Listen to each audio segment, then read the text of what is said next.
हाँ जी, तो स्वागत है बिहार बोर्ड के उन भावी टॉपर्स की जिनकी आंखों में आज भी जीत का सपना है। मैं तनीश और आज ज्ञान की इस रणभूमि में हम और आप मिलकर शुरू कर रहे हैं महासंग्राम। इस महासंग्राम सीरीज के तहत हम लोग सभी ऑब्जेक्टिव क्वेश्चंस देख लेंगे, मतलब सभी विषय के ऑब्जेक्टिव क्वेश्चंस जो 2026 के मैट्रिक एग्जाम के लिए बहुत भी आई है। तो आज हम लोग देखने वाले हैं फिजिक्स का, जिसमें कि 120 ऑब्जेक्टिव क्वेश्चंस, यदि आपके एग्जाम में 25 से 30 ऑब्जेक्टिव क्वेश्चंस फिजिक्स के पूछे जाते हैं साइंस में, तो वो इसी से आएंगे। आने की संभावना की बात नहीं कर रहे हैं हम, इसी 120 प्रश्न में से ही ये 25-30 प्रश्न आपके पूछे जाएंगे। ठीक है, तो चलिए इस सेशन को शुरू करते हैं, क्योंकि मैं जानता हूं कि अभी आपके पास उतना समय नहीं है, तो इसे शुरू करते हैं।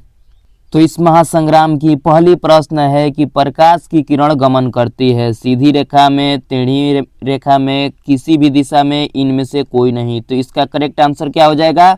सीधी रेखा में। ऑप्शन नंबर ए इसका करेक्ट हो जाएगा। चलिए दूसरे नंबर प्रश्न की तरफ बढ़ते हैं। दूसरा नंबर प्रश्न हमारा देखिए कह रहा है कि प्रकाश का वेग न्यूनतम होता है। प्रकाश का वेग किस में न्यूनतम होता है? तो प्रकाश का वेग न्यूनतम किस में होता है? निर्वात में होता है, जल में होता है, वायु में होता है, या फिर कांच में होता है? तो आपका करेक्ट आंसर हो जाएगा ऑप्शन नंबर डी, किस में? कांच में। ऑप्शन नंबर डी इसका करेक्ट आंसर हो जाएगा। चलिए 3 नंबर प्रश्न की तरफ बढ़ते हैं। 3 नंबर प्रश्न कह रहा है कि मोटर गाड़ी के चालक के सामने जो साइड मिरर लगा होता है उसमें कौन सा दर्पण होता है? बहुत ही वीवीआई प्रश्न, ये कई बार आपके एग्जाम में पूछा जा चुका है। ऑप्शन देख लेते हैं। समतल दर्पण, दूसरा ऑप्शन है उत्तल दर्पण, तीसरा ऑप्शन है अवतल दर्पण, चौथा ऑप्शन है उत्तल लेंस। तो आपका करेक्ट आंसर क्या हो जाएगा? उत्तल दर्पण। साइड मिरर में किसका उपयोग किया जाता है? उत्तल दर्पण का। ऑप्शन नंबर बी क्या हो जाएगा? करेक्ट। चलिए 4 नंबर प्रश्न की तरफ बढ़ते हैं। 4 नंबर प्रश्न कह रहा है कि मोटर कार के हेडलाइट में किसका उपयोग किया जाता है? पिछला 3 नंबर प्रश्न पूछा है कि साइड मिरर में किसका उपयोग किया जाता है, अब चौथा पूछ रहा है कि हेडलाइट में किसका उपयोग किया जाता है। तो ऑप्शंस को देख लेते हैं। पहला ऑप्शन है कि समतल दर्पण का, दूसरा ऑप्शन है उत्तल दर्पण का, तीसरा ऑप्शन है अवतल दर्पण का, और चौथा ऑप्शन है उत्तल लेंस का। तो करेक्ट कौन सा हो जाएगा? सी नंबर ऑप्शन, उत्तल दर्पण का। हेडलाइट में किसका उपयोग होगा? अवतल दर्पण का। और साइड मिरर में किसका उपयोग होगा? उत्तल दर्पण का। तो चलिए 5 नंबर प्रश्न की तरफ बढ़ते हैं। 5 नंबर प्रश्न कह रहा है कि समतल दर्पण द्वारा बना प्रतिबिंब होता है। ऑप्शन देखते हैं। वास्तविक प्रतिबिंब, काल्पनिक प्रतिबिंब, दोनों होते हैं, या फिर इनमें से कोई नहीं। तो आपको पता होगा कि समतल दर्पण सिर्फ कैसा प्रतिबिंब बनाता है? काल्पनिक प्रतिबिंब। ऑप्शन नंबर बी इसका करेक्ट हो जाएगा। यदि पूछ दे कि ये प्रतिबिंब किस प्रकार के होते हैं, तो ये वस्तु के समान आकार के होते हैं। ठीक है, तो चलिए 6 नंबर प्रश्न की तरफ बढ़ते हैं। 6 नंबर प्रश्न कह रहा है कि लेंस की क्षमता का एसआई मात्रक क्या है? बहुत ही वीवीआई प्रश्न, ये भी आपके एग्जाम में कई बार पूछा जा चुका है कि लेंस की क्षमता का एसआई मात्रक क्या होता है। तो करेक्ट आंसर कौन सा हो जाएगा? डायोप्टर, ए नंबर इसका ऑप्शन करेक्ट हो जाएगा। चलिए 7 नंबर प्रश्न की तरफ बढ़ते हैं। 7 नंबर प्रश्न कह रहा है कि प्रकाश की किरणों का पथ दर्शाने वाले चित्र को क्या कहते हैं? प्रकाश की किरणों के पथ को दर्शाने वाले चित्र को क्या कहते हैं? तो पहला ऑप्शन है किरण आलेख, दूसरा ऑप्शन है फोकस, तीसरा ऑप्शन है किरण पुंज, चौथा ऑप्शन है इनमें से सभी। तो कौन सा ऑप्शन क्लियर हो जाएगा? ऑप्शन नंबर ए इसका सही हो जाएगा। ऑप्शन नंबर ए जो कह रहा है कि किरण आलेख कहते हैं। प्रकाश की किरणों को पथ को दर्शाने वाले चित्र को क्या कहते हैं? किरण आलेख। ठीक है, तो चलिए 8 नंबर प्रश्न की तरफ बढ़ते। 8 नंबर प्रश्न कह रहा है कि 2 डायोप्टर क्षमता वाले लेंस की फोकस दूरी कितनी होगी? मतलब कि 2 डायोप्टर वाले लेंस की क्षमता, यदि किसी लेंस की क्षमता 2 डायोप्टर है तो उसकी फोकस दूरी कितनी होगी? तो इसका सूत्र होता है P बराबर 1/f। यदि सेंटीमीटर में हो तो 100/f। क्लियर है? तो ये P का मान कितना दिया है? 2। तो यहाँ पर ऑप्शन देखते हैं। ऑप्शन में सभी में सेंटीमीटर है, तो सेंटीमीटर वाला सूत्र चुनेंगे हम लोग। तो 2 बराबर हमारा हो जाएगा कितना?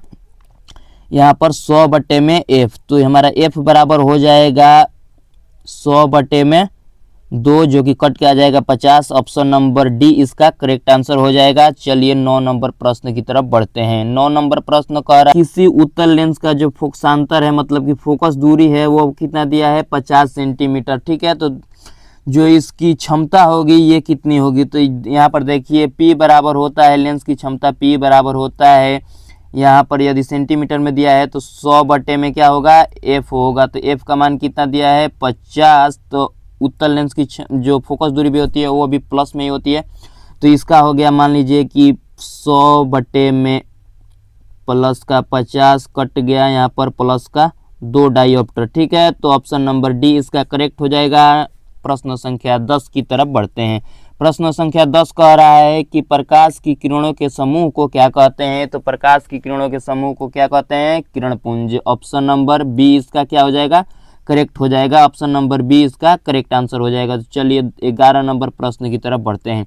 11 नंबर प्रश्न कह रहा है कि उत्तल लेंस की क्षमता होती है, उत्तल लेंस की क्षमता होती है धनात्मक होती है, ऋणात्मक होती है, या फिर इनमें से कोई नहीं, या फिर दोनों होता है। तो इसका करेक्ट आंसर कौन सा हो जाएगा, धनात्मक, क्योंकि हमने अभी इसका निकाला उत्तल लेंस की क्षमता, जो कि प्रश्न संख्या शायद 9 था, उसमें हमने इसका मान निकाला जिसका प्लस 2 डायोप्टर आ रहा था। ठीक है, तो ऑप्शन नंबर कौन सा सही हो जाएगा, ऑप्शन नंबर बी इसका करेक्ट हो जाएगा। तो चलिए 12 नंबर प्रश्न की तरफ बढ़ते हैं।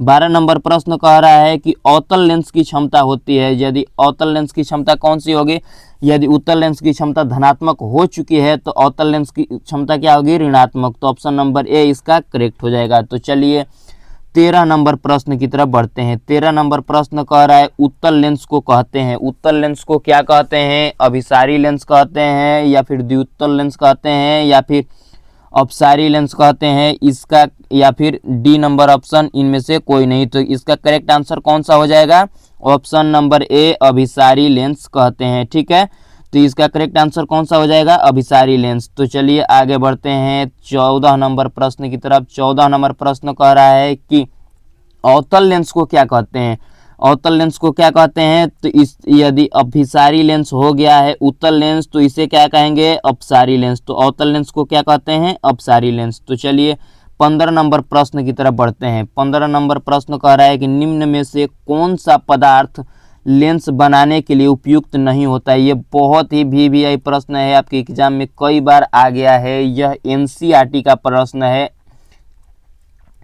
चूँकि हमने बात किया कि यह सेशन लेट आया है, जब यह सेशन लेट आया है तो लेट होने का कारण ही यही है कि इन सभी प्रश्नों को ऐसे ऐसे जगहों से उठाया गया है जो बिहार बोर्ड बार बार उन्हीं जगहों से उठाकर इस प्रश्न को पूछता है। तो इसीलिए इस सेशन को लेट आया है, यह सेशन जो है वो थोड़ा लेट आया है। अब इसी प्रकार से सभी प्रश्न चूँकि तैयार हो गए हैं, सभी जो पीपीटी बन चुकी है, तो अब आपका जो वीडियो है वो रेगुलर आता रहेगा। आपके सभी क्वेश्चंस इसी प्रकार से सभी विषय के हल कराए जाएंगे, जो कि बहुत ही वीवीआई हैं 2026 के लिए। तो इस प्रश्न में कौन सा ऑप्शन सही हो जाएगा कि किसका उपयोग लेंस बनाने के लिए नहीं किया जाता है। तो जल, कांच, प्लास्टिक या फिर मिट्टी, तो इन सभी का उपयोग आप लेंस बनाने के लिए कर सकते हैं, लेकिन मिट्टी का उपयोग आप लेंस बनाने के लिए नहीं कर सकते हैं, क्योंकि लेंस का एक काम ही होता है कि वह प्रकाश की किरणों को अपवर्तित करे। चूँकि मिट्टी से किरणें अपवर्तित नहीं होती है, इसीलिए इसका उपयोग नहीं किया जा सकता है। तो ऑप्शन नंबर डी इसका करेक्ट आंसर हो जाएगा। चलिए 16 नंबर प्रश्न की तरफ बढ़ते हैं। 16 नंबर प्रश्न कह रहा है कि किसी दर्पण से हमेशा, मतलब कि किस दर्पण से हमेशा वस्तु से छोटा प्रतिबिंब प्राप्त होता है।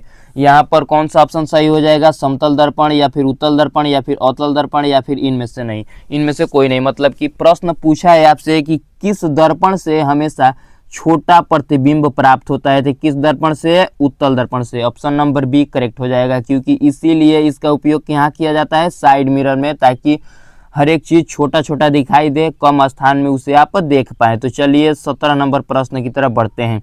17 नंबर का प्रश्न कह रहा है कि किस दर्पण से जो है वस्तु का प्रतिबिंब बड़ा बनता है। तो किस दर्पण से वस्तु का प्रतिबिंब बड़ा बनता है, समतल दर्पण से या फिर अवतल दर्पण से या फिर उत्तल दर्पण से या फिर इनमें से कोई नहीं। तो किस प्रतिबिंब से बड़ा बनता है, अवतल दर्पण से। आप देख रहे होंगे तो एक ही टाइप के दो प्रश्न पूछे जा रहे हैं, क्योंकि हम जानते हैं कि बिहार बोर्ड जो है एक ही टाइप से अलग अलग प्रश्न बनाता है, इसीलिए आपके वो दोनों प्रश्न कराए जा रहे हैं जो पूछे जाने की संभावनाएं है। ये टॉपिक तो बन गया कि आपका बड़ा छोटा वाला पूछेगा, लेकिन कौन सा प्रश्न पूछेगा आप जब तक ये दोनों नहीं देख पाइएगा तो नहीं क्लियर कर पाइएगा। तो इसमें से दोनों प्रश्नों में से यदि पूछता है कि बड़ा कौन बनाएगा या फिर छोटा कौन बनाएगा, तो आप दोनों चूंकि जान चुके हैं तो आप में कोई दिक्कत नहीं होगा इस ऑप्शन को टिक करने में। ठीक है, तो चलिए इसका ऑप्शन नंबर बी करेक्ट हो जाएगा, क्योंकि यह बड़ा प्रतिबिंब बनाता है। समतल दर्पण की बात करें तो यह हमेशा वस्तु से समान आकार की प्रतिबिंब बनाता है, मतलब कि एच डैश बराबर होता है इसके एच के, मतलब कि प्रतिबिंब का आकार बराबर होता है वस्तु के आकार के। तो ठीक है, चलिए बढ़ते हैं आगे 18 नंबर प्रश्न की तरफ। 18 नंबर प्रश्न बहुत ही वीवीआई प्रश्न है, ये भी कई बार एग्जाम में पूछा जा चुका है। पूछ रहा है कि प्रकाश के परिवर्तन के कितने नियम है। यह बहुत ही साधारण सा प्रश्न है, यदि कोई बच्चा थोड़ा सा भी पढ़ा होगा कि प्रकाश का परिवर्तन होता क्या है तो उसे पता होगा कि प्रकाश के परिवर्तन के कितने नियम होते हैं, 2। ऑप्शन नंबर बी इसका करेक्ट आंसर हो जाएगा। तो चलिए 19 नंबर प्रश्न की तरफ बढ़ते हैं। 19 नंबर प्रश्न कह रहा है कि जब प्रकाश की किरण हवा से कांच में प्रवेश करती है तो वो मुड़ जाती है, मतलब कि जब प्रकाश की किरण हवा से, मतलब कि रेयर मीडियम से, मतलब विरल माध्यम से सघन माध्यम में जाती है तो क्या होता है। तो जब प्रकाश की किरण हवा से निकलकर फिर कांच में जाती है तो वहाँ पर उस किरण की गति जो हो धीमी हो जाती है। यदि गति धीमी हो जाए तो अभिलंब से निकट आती है, ठीक है। यदि विरल माध्यम से प्रकाश की किरण सघन माध्यम में जाएगी तो अभिलंब के निकट आएगी। ऑप्शन नंबर बी इसका करेक्ट हो जाएगा। और यदि सघन माध्यम से विरल माध्यम में जाए तो वो अभिलंब से दूर जाएगी। तो आप दोनों इस चीज़ों को याद रखिएगा, ठीक है। तो चलिए 20 नंबर प्रश्न की तरफ बढ़ते हैं। 20 नंबर प्रश्न कह रहा है कि फोटोग्राफी कैमरे का जो अभिदृश्यक होता है, मतलब कि जो लेंस लगा होता है वो कौन सा लेंस होता है। तो ऑप्शन है इसका उत्तल लेंस, अवतल लेंस, उत्तल दर्पण या फिर अवतल दर्पण। मतलब कि वो जो लेंस होता है कौन सा लेंस होता है। जब हम बात करते हैं फोटोग्राफी में तो ये तो दर्पण तो होगा नहीं, दोनों में अब चुनना है हमें, उत्तल लेंस होगा या फिर अवतल लेंस तो होगा। तो कौन सा ऑप्शन सही होगा, उत्तल लेंस। ऑप्शन नंबर ए इसका करेक्ट हो जाएगा। तो चलिए 21 नंबर प्रश्न की तरफ बढ़ते हैं। 21 नंबर प्रश्न बहुत ही साधारण प्रश्न है, ये भी कई बार आपके एग्जाम में पूछा जा चुका है और ये हमारे सेशन में भी ये रिपीट कर रहा है। चूंकि ये प्रश्न बदल बदल कर पूछे जाते हैं, अलग अलग रूप में एक ही प्रश्न पूछे जाते हैं, इसीलिए उन सभी रूपों को इस सेशन में आपके लाया गया है, ठीक है, ताकि प्रश्न वाइज प्रश्न बिहार के बोर्ड में जो एग्जाम में पूछे जाते हैं वो प्रश्न सहित मिल सके, ठीक है। तो इसका प्रश्न कह रहा है कि 21 नंबर प्रश्न की साइड मिरर में किसका उपयोग किया जाता है। तो ऑप्शन है पहला उत्तल दर्पण, अवतल दर्पण, दोनों या फिर इनमें से कोई नहीं। तो आपको हम पहले ही बता चुके हैं कि इसका उपयोग किया जाता है उत्तल दर्पण का। ऑप्शन नंबर ए इसका करेक्ट हो जाएगा। तो चलिए 22 नंबर प्रश्न पर आते हैं हम लोग। 22 नंबर प्रश्न एक न्यूमेरिकल सा प्रश्न है। यह कह रहा है कि अवतल दर्पण की फोकस दूरी यदि 10 सेंटीमीटर है तो वक्रता त्रिज्या क्या होगी। तो चूंकि हमें पता है कि r बराबर होता है 2f, मतलब कि जो r होगा वो f के दोगुना होगा, तो इसमें दोगुना खोज लेते हैं, 10 का दोगुना 20। ऑप्शन नंबर बी इसका करेक्ट हो जाएगा। तो चलिए 23 नंबर प्रश्न की तरफ बढ़ते हैं। 23 नंबर पर प्रश्न कह रहा है कि निर्गत किरण एवं अभिलंब के बीच के कोण को क्या कहते हैं। मतलब कि जब आप कांच की स्लैब में पढ़े होंगे तो उसमें एक निर्गत किरण आती होगी, उस निर्गत किरण और अभिलंब के बीच के कोण को क्या कहते हैं। तो निर्गत कोण कहते हैं। जब आपतित किरण और अभिलंब के बीच के कोण की बात करते हैं तो आपतन कोण कहते हैं। जब परिवर्तित किरण और अभिलंब के बीच की बात करते हैं तो परिवर्तन कोण कहते हैं। तो इसमें पूछ रहा है कि अभिलंब और निर्गत किरण के बीच का कोण तो क्या कहलाएगा, निर्गत कोण। ऑप्शन नंबर सी इसका करेक्ट आंसर हो जाएगा। तो चलिए 24 नंबर प्रश्न की तरफ बढ़ते हैं। 24 नंबर प्रश्न कह रहा है कि सरल सूक्ष्मदर्शी में किसका उपयोग किया जाता है। तो सरल सूक्ष्मदर्शी आपको हम पहले भी ये डिस्कशन कराए हैं, जिसमें कि चैप्टर नंबर 2 में, तो उसमें भी बताया था कि सरल सूक्ष्मदर्शी में किसका उपयोग किया जाता है। तो उत्तल लेंस का उपयोग किया जाता है। अब ये सरल सूक्ष्मदर्शी होता क्या है, जैसे कि इंस्ट्रूमेंट बॉक्स में जो आता है वो जो ग्लास होता है जिससे देखने पर बड़ा बड़ा दिखाई देता है, वही क्या कहलाता है, सरल सूक्ष्मदर्शी कहलाता है, ठीक है। तो ऑप्शन नंबर डी इसका करेक्ट हो जाएगा। तो चलिए 25 नंबर प्रश्न की तरफ बढ़ते हैं। प्रश्न कह रहा है कि किस लेंस द्वारा सिर्फ काल्पनिक प्रतिबिंब बनता है। आपको ध्यान रखना है कि लेंस कह रहा है ना कि दर्पण। तो यदि लेंस कह रहा है तो आपको ध्यान से देखना होगा कि उत्तल लेंस द्वारा होता है, अवतल लेंस द्वारा सिर्फ काल्पनिक बनता है, या फिर बाइफोकल लेंस द्वारा सिर्फ काल्पनिक बनता है। तो कौन सा ऑप्शन करेक्ट हो जाएगा, ऑप्शन नंबर बी, अवतल लेंस द्वारा सिर्फ काल्पनिक प्रतिबिंबें बनती है। उत्तल लेंस काल्पनिक और दोनों वास्तविक दोनों प्रतिबिंब बनाता है। बाइफोकल लेंस भी ये दोनों प्रकार के प्रतिबिंब बनाते हैं, लेकिन जो काल्पनिक प्रतिबिंब होता है वो सिर्फ मतलब कि जो अवतल लेंस होता है वो सिर्फ काल्पनिक प्रतिबिंब बनाता है। तो ऑप्शन नंबर बी इसका करेक्ट हो जाएगा। तो चलिए 26 नंबर प्रश्न की तरफ बढ़ते हैं। 26 नंबर प्रश्न कह रहा है कि परिवर्तन के नियम से संबंधित है, परिवर्तन के नियम से संबंधित है, परिवर्तन के नियम से संबंधित है मतलब कि पूछ रहा है कि I बराबर R वाला संबंध कौन सा सही है। तो पहला ऑप्शन है कि आपतन कोण परिवर्तन कोण के बराबर होगा, दूसरा है कि परिवर्तन कोण अपवर्तन कोण के बराबर होगा, तीसरा है कि आपतन कोण विचलन कोण के बराबर होगा, चौथा है इनमें से कोई नहीं। तो कौन सा सही होगा? ऑप्शन नंबर ए, आपतन कोण परिवर्तन कोण के बराबर होगा, न कि परिवर्तन कोण अपवर्तन कोण के बराबर होगा। ये हमारा गलत हो जाएगा क्योंकि यहाँ पर अपवर्तन कोण आ रहा है, चूंकि हमसे पूछ क्या रहा है परिवर्तन के लिए, तो हम परिवर्तन में क्या पढ़े हैं कि आपतन कोण और परिवर्तन कोण क्या होता है? बराबर। तो ऑप्शन नंबर ए इसका क्या हो जाएगा? सही। तो चलिए 27 नंबर प्रश्न की तरफ बढ़ते हैं। 27 नंबर प्रश्न कह रहा है कि काल्पनिक प्रतिबिंब होता है, मतलब कि काल्पनिक प्रतिबिंब कैसा होता है। तो ऑप्शन है इसका ए सीधा, दूसरा ऑप्शन है उल्टा, तीसरा ऑप्शन है तिरछा, चौथा ऑप्शन है औंधा मतलब कि आधा। ठीक है, तो ऑप्शन नंबर ए इसका करेक्ट हो जाएगा कि काल्पनिक प्रतिबिंबे जब भी बनती है वो सीधी प्रतिबिंबे ही बनती है। तो चलिए 28 नंबर प्रश्न की तरफ बढ़ते हैं। 28 नंबर प्रश्न कह रहा है कि लेंस में मुख्यतः कितने फोकस होते हैं। तो लेंस के लिए कह रहा है, तो दर्पण में तो मुख्यतः एक फोकस होंगे, लेकिन जब लेंस की बात करेगा तो मुख्यतः दो फोकस। ऑप्शन नंबर ए इसका करेक्ट हो जाएगा। तो चलिए 29 नंबर प्रश्न पर आते हैं। यह प्रश्न कह रहा है कि सर्च लाइट का परावर्तक सतह होता है, सर्च लाइट का है, टॉर्च लाइट का है, इन सभी लाइटों में परावर्तक सतह क्या होता है? अवतल होता है। ठीक है, यदि सर्च लाइट का है या फिर जो टॉर्च लाइट का है, इन सभी में कौन सा होगा? अवतल दर्पण होगा। लेकिन जब कहे स्ट्रीट लाइट मतलब कि जो सड़कों पर लगी होती है वो लाइटें क्या करती है? प्रकाश को फैलाती है, ना कि एक जगह पर केंद्रित करती है। जब ये स्ट्रीट लाइट का पूछे तो उसमें क्या होगा? अवतल दर्पण। ठीक है, मतलब कि उसका परावर्तक सतह कैसा होगा? अवतल। तो आपको ये दोनों चीज़ें क्लियर रखना है। ऐसे तो स्ट्रीट लाइट वाला कभी पूछा नहीं है, यही पूछता है कि सर्च लाइट या फिर टॉर्च में किसका परावर्तक सतह कैसा होता है। तो ऑप्शन नंबर बी इसका करेक्ट हो जाएगा। लेकिन आपके लिए हमने बता दिया कि जो स्ट्रीट लाइट होती है उसमें किसका उपयोग होता है? उसका परावर्तक सतह कैसा होता है? उत्तल होता है। ठीक है, तो चलिए 30 नंबर प्रश्न की तरफ बढ़ते हैं। आपके अंदर जुनून होना चाहिए क्योंकि आपका परीक्षा अब करीब आ गया है। यदि आपके अंदर थकावट महसूस हो रही है तो आप हार सकते हैं। ठीक है, तो चलिए आप अपने अंदर जुनून और शक्ति बनाए रखिए। 30 नंबर प्रश्न देखते हैं। साधारण सा प्रश्न है कि दाढ़ी बनाने में कौन से दर्पण का उपयोग किया जाता है। तो दाढ़ी बनाने में कौन से दर्पण का उपयोग किया जाता है? अवतल दर्पण। तो ऑप्शन नंबर सी इसका करेक्ट हो जाएगा। ठीक है, तो दाढ़ी बनाने के लिए कौन से दर्पण का उपयोग किया जाता है? अवतल दर्पण का उपयोग किया जाता है। ये उपयोग वाला क्वेश्चन आपके एग्जाम में एक आना ही आना है। यदि वो उत्तल दर्पण का पूछे या फिर अवतल दर्पण का पूछे, आपके एग्जाम में एक प्रश्न आना ही है और सभी प्रश्न हूबहू आपके एग्जाम में आ जाएंगे यदि आप इस पूरे क्लास को देखते हैं, मतलब कि 120 प्रश्न लगाते हैं तो। ठीक है, तो चलिए इस सेशन में जुड़े रहिए। यदि आपको छोड़ के जाने का मन कर रहा है तो आप गलती कर रहे हैं, क्योंकि यही वो 120 प्रश्न है जो आपके एग्जाम में सीधे लड़ेंगे। मतलब जो 25 से 30 प्रश्न आपके एग्जाम में आएंगे वो सीधे इसी 120 प्रश्न से आएंगे। तो चलिए आगे बढ़ते हैं 31 नंबर प्रश्न पर। 31 नंबर प्रश्न कह रहा है, ये भी बहुत ही VVI प्रश्न है, कई बार आपके एग्जाम में पूछा जा चुका है। कह रहा है कि सामान्य दृष्टि के लिए जो न्यूनतम दूरी होती है वो कितनी होती है? 25 मीटर होती है, 2.5 सेंटीमीटर होती है, 25 सेंटीमीटर होती है, फिर 2.5 मीटर होती है। तो कौन सा ऑप्शन सही हो जाएगा? ऑप्शन नंबर सी इसका करेक्ट हो जाएगा कि 25 सेंटीमीटर होती है। तो चलिए 31 हो गया। 32 नंबर प्रश्न की तरफ बढ़ते हैं। 32 नंबर प्रश्न कह रहा है कि मानव नेत्र के जिस भाग पर वस्तु का प्रतिबिंब बनता है उस भाग को क्या कहते हैं? मतलब उसे क्या कहते हैं?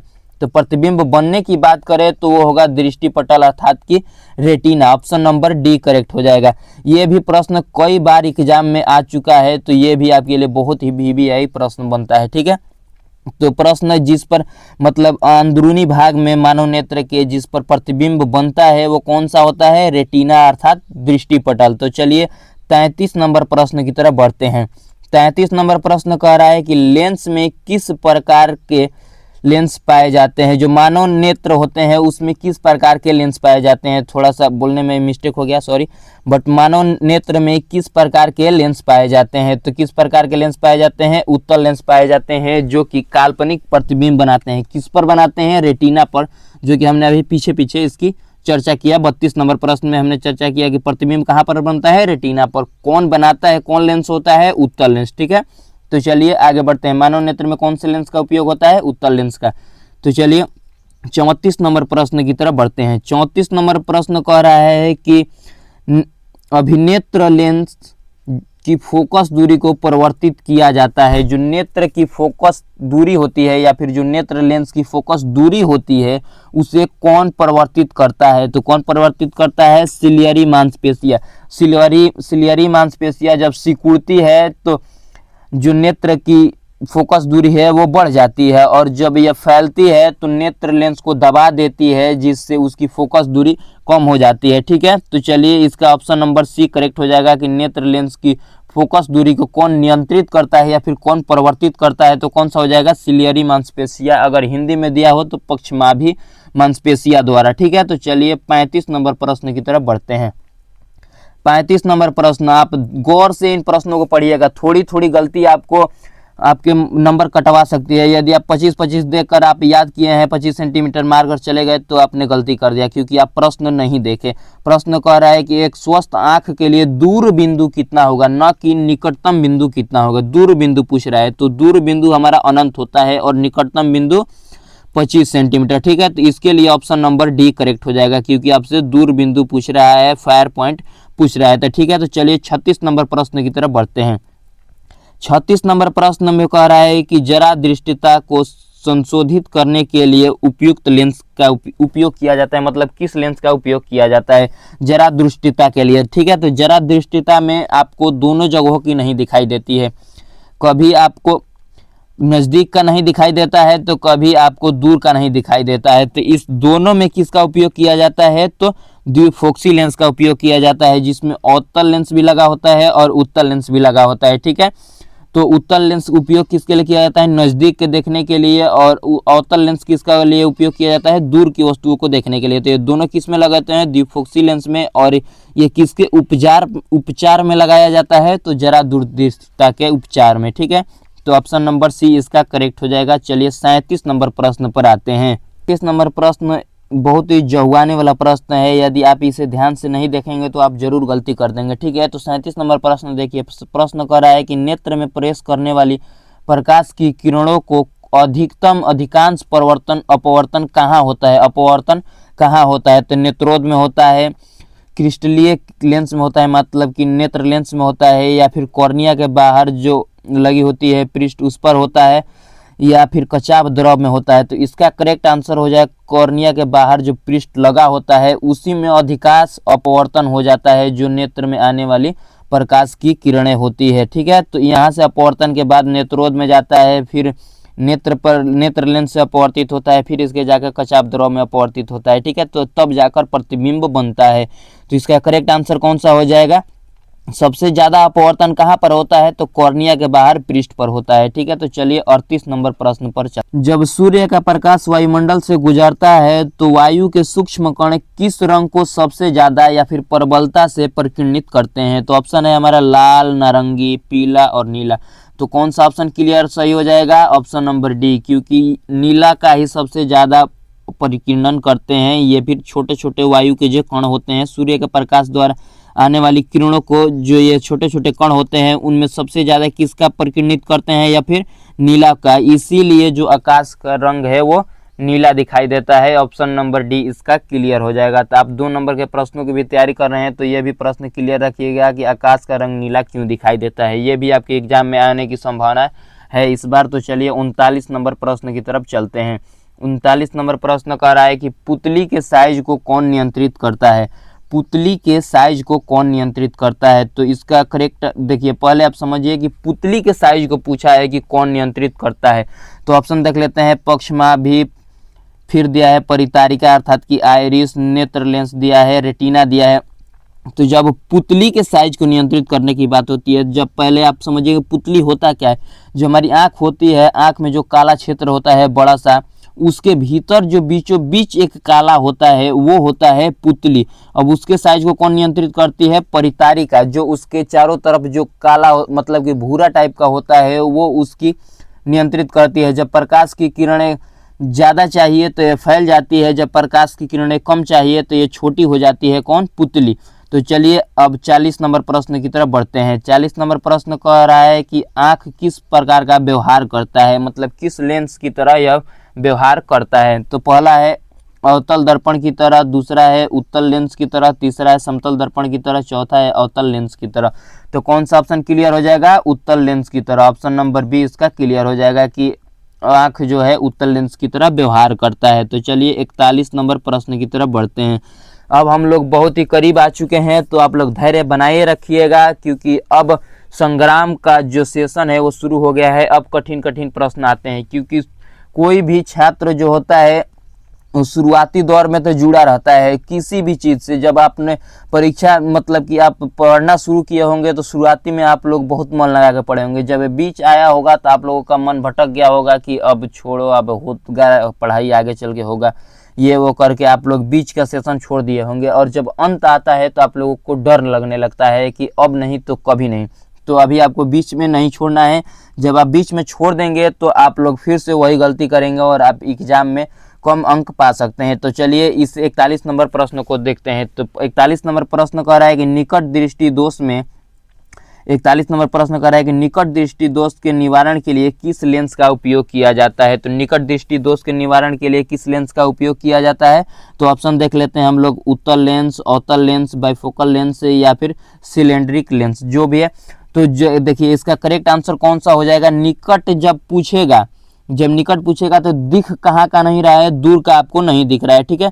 तो जब निकट पूछेगा तो कौन से लेंस का उपयोग होगा उसके उपचार में? अवतल लेंस का, ठीक है। तो अवतल लेंस का इसका उपयोग किया जाता है उत्तल के निवारण के लिए। आप याद रखने के लिए एक ट्रिक के माध्यम से रख सकते हैं कि जैसे आप मान लीजिए जो निकट है उसमें 3 अक्षर है, जो दूर दृष्टि दोष है उसमें दूर जो है वो 2 अक्षर है। तो कम वाला के साथ रहेगा, मतलब कि अगर दूर दृष्टि दोष है तो उत्तल लेंस का उपयोग होगा, यदि निकट दृष्टि दोष है तो किसका उपयोग होगा? अवतल लेंस का, क्योंकि इसमें ज्यादा अक्षर है इसीलिए ज्यादा अक्षर वाले के साथ, यदि कम अक्षर है तो कम अक्षर वाले के साथ। तो आप इस तरह से भी एक ट्रिक बनाकर इसे याद रख सकते हैं। तो चलिए 42 नंबर प्रश्न की तरफ बढ़ते हैं।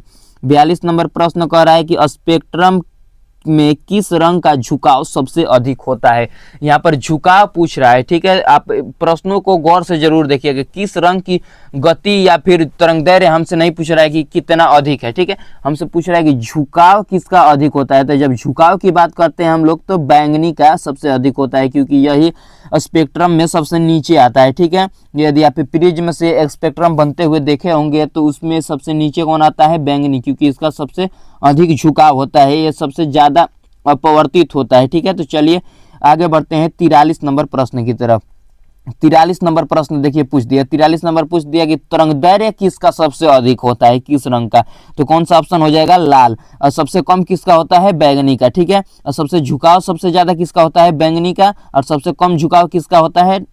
किसका? लाल रंग का, ठीक है। तो चलिए 44 नंबर प्रश्न की तरफ बढ़ते हैं। इसका तरंगदैर्घ्य सबसे अधिक किसका होगा? लाल का, ठीक है।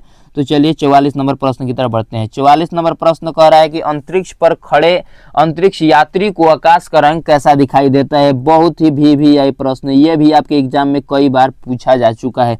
तो ऑप्शन देख लेते हैं, नीला, उजला, लाल, काला। तो इसका करेक्ट आंसर कौन सा हो जाएगा? काला, क्योंकि वहां पर कोई प्रकार का वायुमंडल नहीं होता है जिससे प्रकाश की किरणें जो है परिकिरणित होकर कोई रंग दे पाए, ठीक है। तो इसीलिए वहां पर क्या होता है? आकाश का रंग काला होता है। तो ऑप्शन नंबर डी इसका करेक्ट आंसर हो जाएगा, ठीक है। तो यदि आप 2 नंबर के लिए भी तैयार हैं तो ऐसे प्रश्न आते हैं कि अंतरिक्ष में खड़े अंतरिक्ष यात्री को आकाश का रंग काला क्यों दिखाई देता है। तो चलिए आगे बढ़ते हैं। ऐसे प्रश्न 2 अंक के लिए आप जरूर तैयार करके रखिएगा, क्योंकि ये एग्जाम में आते रहते हैं।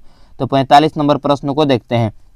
45 नंबर प्रश्न बहुत ही साधारण सा प्रश्न है कि कह रहा है कि श्वेत प्रकाश में या फिर श्वेत रंग में कितने रंगों का मेल होता है, या फिर जो श्वेत रंग होता है कितने रंगों से बना होता है। तो कितने रंगों से बना होता है? 7 रंगों से। जो उजला रंग होता है वो किससे बना होता है? 7 रंगों का मिश्रण होता है, ठीक है। तो चलिए 46 नंबर प्रश्न की तरफ बढ़ते हैं। 46 नंबर प्रश्न कह रहा है कि दृश्य प्रकाश में किस वर्ण का तरंगदैर्घ्य सबसे अधिकतम होता है। वर्ण मतलब यहाँ पर कलर हो गया, ठीक है। तो जो किस कलर का तरंगदैर्घ्य सबसे अधिक होता है?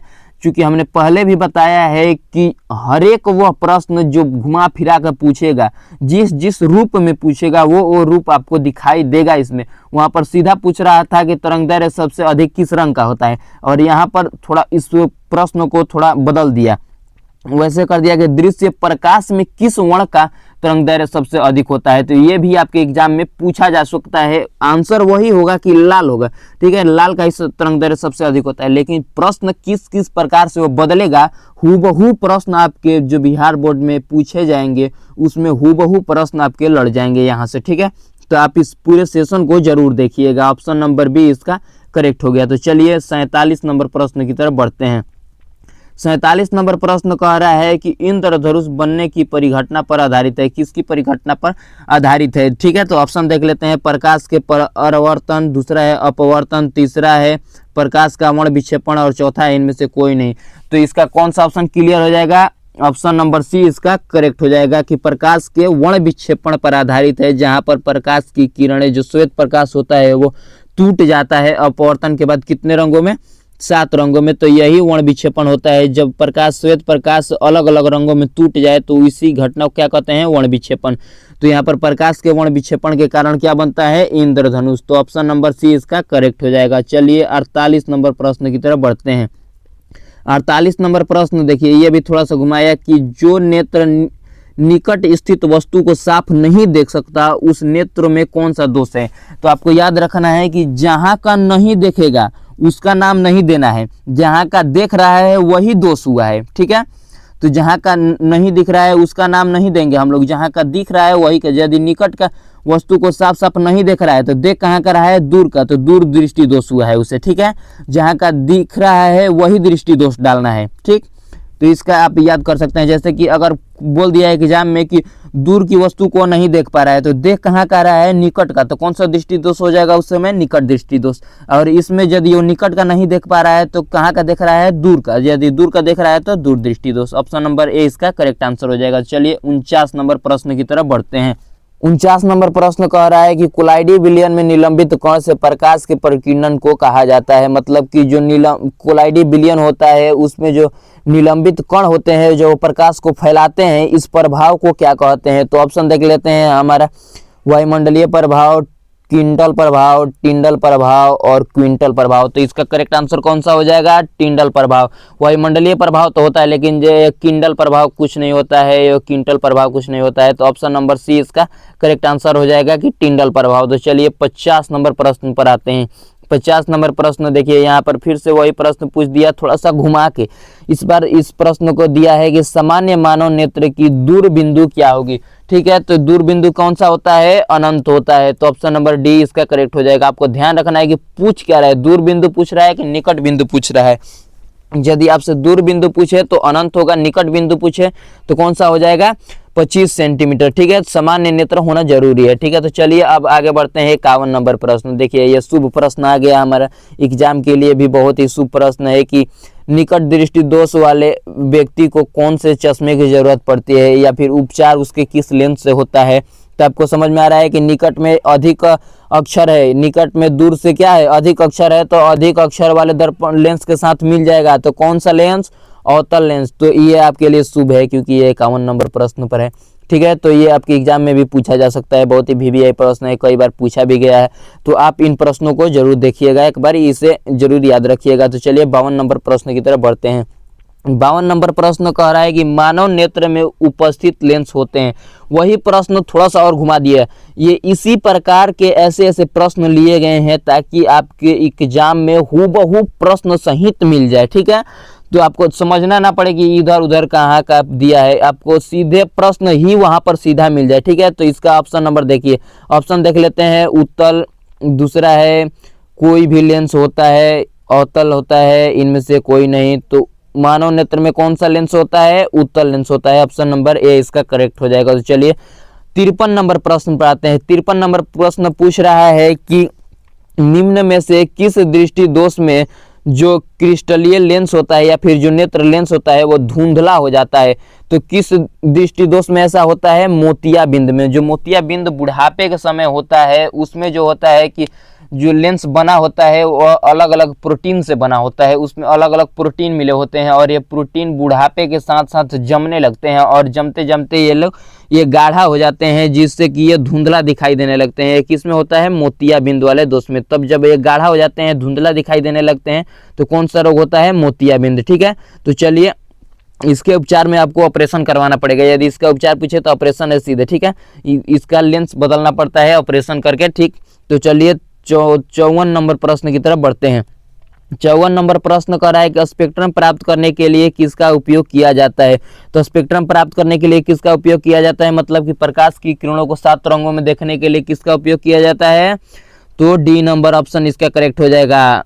इसका करेक्ट आंसर कौन सा हो जाएगा? D number. न्यूटन ने इसे करके सिद्ध किया था। ठीक है, तो चलिए 55 नंबर प्रश्न की तरफ बढ़ते हैं। 55 नंबर प्रश्न कह रहा है बहुत ही वीवीआई, ये भी कई बार आपके एग्जाम में आ चुका है, ये भी बहुत ही वीवीआई प्रश्न है। कह रहा है कि एक एंगस्ट्रॉम का मान होता है 10⁻⁻10 मीटर, 10⁻⁻8 मीटर, 10⁻⁻11 मीटर, और चौथा ऑप्शन है इनमें से कोई नहीं। तो ऑप्शन आपका कौन सा सही हो जाएगा? 10⁻⁻10 मीटर। ऑप्शन नंबर ए इसका क्या हो जाएगा? करेक्ट हो जाएगा। तो चलिए आगे 56 नंबर प्रश्न की तरफ बढ़ते हैं। 56 नंबर प्रश्न देखिए, 56 नंबर प्रश्न कह रहा है कि टंगस्टन का जो किस ताप पर वो पिघलता है, मतलब कि उसका गलनांक कितना होता है। तो ऑप्शन देख लेते हैं। 2500 degree Celsius, 3000 degree Celsius, 3500 degree Celsius, 4000 degree Celsius.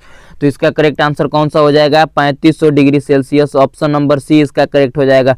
तो अगर पूछ दे कि टंगस्टन का उपयोग कहाँ किया जाता है, तो बल्ब के फिलामेंट में इसका उपयोग किया जाता है। किसका? टंगस्टन का। इसका गलनांक या फिर किस ताप पर यह पिघलता है, तो 3500 डिग्री सेल्सियस पर पिघलता है। तो अब चलिए बढ़ते हैं आगे 57 नंबर प्रश्न पर। 57 नंबर प्रश्न कह रहा है कि प्रकाश की किस घटना के कारण सूर्य हमें वास्तविक सूर्योदय से लगभग 2 मिनट पहले दिखाई देता है। तो ऑप्शन नंबर देख लेते हैं। ऑप्शन ए है हमारा परिवर्तन के कारण, प्रकाश के परिवर्तन के कारण, प्रकाश के वायुमंडलीय अपवर्तन के कारण। तीसरा ऑप्शन है प्रकाश के प्रकीर्णन के कारण। चौथा ऑप्शन है प्रकाश के विक्षेपण के कारण। तो ऑप्शन नंबर बी इसका करेक्ट हो जाएगा कि वायुमंडलीय अपवर्तन के कारण जो प्रकाश की किरणें है वो मुड़ जाती है और पहले ही कहाँ पर आ जाती है? पृथ्वी पर आ जाती है। तो ऑप्शन नंबर बी इसका करेक्ट हो जाएगा, जो कि 2 मिनट पहले ही इसका सूर्योदय हमें प्रतीत होने लगता है कि सूर्योदय हो गया है। ठीक है, तो चलिए 58 नंबर प्रश्न की तरफ बढ़ते हैं। 58 नंबर प्रश्न भी बहुत ही वीवीआई प्रश्न है। ये भी आपके एग्जाम में, ये ज़्यादातर एग्जाम में 2 नंबर में पूछे जाते हैं। ये एग्जाम में आपके 2 नंबर में बहुत बार पूछे गया है कि तारे क्यों टिमटिमाते हुए प्रतीत होते हैं। तो आप इसे 2 नंबर के लिए भी जरूर तैयार रखिएगा कि आपके एग्जाम में ये आ सकता है। ठीक है, तो चलिए हम देखते हैं कि तारे क्यों टिमटिमाते हैं या फिर तारे के टिमटिमाने का कारण क्या है। तो ऑप्शन देख लेते हैं। वायुमंडलीय परिवर्तन, कुल परिवर्तन, वायुमंडलीय अपवर्तन या फिर कुल अपवर्तन। तो क्या होता है? वायुमंडलीय अपवर्तन के कारण ये क्या होते हैं? तारे टिमटिमाते हैं। तो ऑप्शन नंबर सी इसका क्या हो जाएगा? करेक्ट आंसर हो जाएगा। तो चलिए 59 नंबर प्रश्न पर आते हैं हम लोग। 59 नंबर प्रश्न देखिए, 59 नंबर प्रश्न कह रहा है कि एक साधारण प्रिज्म में कितने सतह होते हैं। तो एक साधारण प्रिज्म में कितने सतह होते हैं? ऑप्शन देख लेते हैं। 6, 4, 5, 3। तो एक साधारण प्रिज्म में सतहों की संख्या होती है 5। ऑप्शन नंबर ए इसका क्या हो जाएगा? करेक्ट हो जाएगा। तो चलिए अब बढ़ते हैं 60 नंबर प्रश्न। अब हम अपने लक्ष्य के आधे मोड़ पर आ चुके हैं। यहाँ से हमारा और 60 प्रश्न बचेगा, तो आप लोग जुड़े रहिएगा, क्योंकि जीत का मजा तभी आता है जब आप निरंतर प्रयास करते रहें। ठीक है, तो आप अपने संघर्ष में लगे रहिए, हम भी अपने संघर्ष में लगे हुए हैं। आपको ये सभी प्रश्न कराकर ही छोड़ेंगे, तो जुड़े रहिएगा जरूर। ठीक है, तो चलिए आगे बढ़ते हैं 60 नंबर प्रश्न पर। 60 नंबर प्रश्न कह रहा है कि नेत्र गोलक का जो व्यास होता है वो लगभग होता है, कितना होता है? 2.3 सेंटीमीटर होता है, 2.4 सेंटीमीटर होता है, 3.3 सेंटीमीटर होता है, 3.4 सेंटीमीटर होता है। यह प्रश्न अभी तक पूछा नहीं गया है, लेकिन इस बार के लिए इसे अहम माना जा रहा है, क्योंकि यदि एग्जाम थोड़ा सा भी टफ हुआ तो ये आपके एग्जाम में आ सकता है। तो इसका करेक्ट ऑप्शन हो जाएगा ऑप्शन नंबर ए 2.3 सेंटीमीटर। ठीक है, तो ऑप्शन नंबर ए इसका करेक्ट हो जाएगा। तो चलिए 61 नंबर प्रश्न पर आते हैं।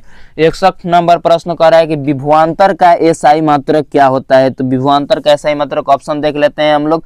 ऑप्शन पहला ऑप्शन कह रहा है कि जूल होता है, दूसरा ऑप्शन दूसरा ऑप्शन कह रहा है कि वाट होता है, तीसरा ऑप्शन कह रहा है कि एम्पियर होता है और चौथा ऑप्शन कह रहा है कि वोल्ट होता है। तो इसका करेक्ट आंसर कौन सा हो जाएगा? विभवांतर का सही मात्रक वोल्ट, ऑप्शन नंबर डी इसका करेक्ट हो जाएगा। तो चलिए 62 नंबर प्रश्न पर आते हैं। 62 नंबर का प्रश्न कह रहा है कि विद्युत प्रतिरोध का मात्रक क्या होता है? विद्युत प्रतिरोध का मात्रक क्या होता है? तो ऑप्शन नंबर ए है एम्पियर, दूसरा है वोल्ट, तीसरा है ओम, चौथा है हमारा वाट। तो ऑप्शन नंबर इसका कौन सा सही हो जाएगा? प्रतिरोध का मात्रक पूछा है तो प्रतिरोध का मात्रक इसका ऑप्शन नंबर सी करेक्ट हो जाएगा। तो चलिए आगे 63 नंबर प्रश्न पर चलते हैं। 63 नंबर प्रश्न कह रहा है कि धारा मापने वाले यंत्र को क्या कहते हैं? धारा मापने वाले यंत्र को क्या कहते हैं? ऑप्शन नंबर ए है एम्पियर, दूसरा है वोल्ट मीटर, तीसरा है गैल्वेनोमीटर, चौथा है ऑप्शन नंबर डी मतलब कि है इनमें से कोई नहीं। तो ऑप्शन नंबर ए इसका करेक्ट हो जाएगा कि धारा मापने वाले यंत्र को क्या कहते हैं? एमीटर मतलब कि आमीटर ये भी कह सकते हैं। ठीक है, तो चलिए 64 नंबर प्रश्न की तरफ बढ़ते हैं। 64 नंबर प्रश्न कह रहा है कि इलेक्ट्रॉन पर कितना आवेश होता है? तो इलेक्ट्रॉन पर कितना आवेश होता है? ऑप्शन देखिए, ऑप्शन है कह रहा है कि 1.6 गुणे 10 के पावर 19 कूलाम। फिर अगला ऑप्शन कह रहा है कि 0.16 गुणे 10 के पावर 19 कूलाम। फिर तीसरा ऑप्शन कह रहा है कि 1.6 गुणे 10 के पावर -19 कूलाम। फिर चौथा ऑप्शन कह रहा है कि 6.1 गुणे 10 के पावर -19 कूलाम। तो इलेक्ट्रॉन का आवेश कितना होता है? 1.6 गुणे 10 के पावर -19 कूलाम। ठीक है, तो ऑप्शन नंबर सी इसका करेक्ट आंसर हो जाएगा। ऑप्शन नंबर सी इसका करेक्ट आंसर हो जाएगा। तो चलिए आगे बढ़ते हैं अगले प्रश्न की तरफ। 65 नंबर प्रश्न कह रहा है कि विद्युत शक्ति का एसआई मात्रक क्या होता है? एसआई मात्रक आपके एग्जाम में बहुत पूछे जाएंगे, जैसे कि लेंस की क्षमता का एसआई मात्रक क्या होता है? डायोप्टर। ठीक है, तो ऐसे ऐसे प्रश्न आपके एग्जाम में बहुत बार पूछे गए हैं और ये पूछे जाते हैं। 2 प्रश्न 3 प्रश्न तो ऐसे एसआई मात्रक से आपके एग्जाम में आने ही है, तो इन प्रश्नों को आप जरूर गौर करके देखिएगा। और ये भी ऐसे प्रश्न हैं जो कई बार आपके एग्जाम में आ चुके हैं, तो ये प्रश्न आपके लिए भी आई हैं।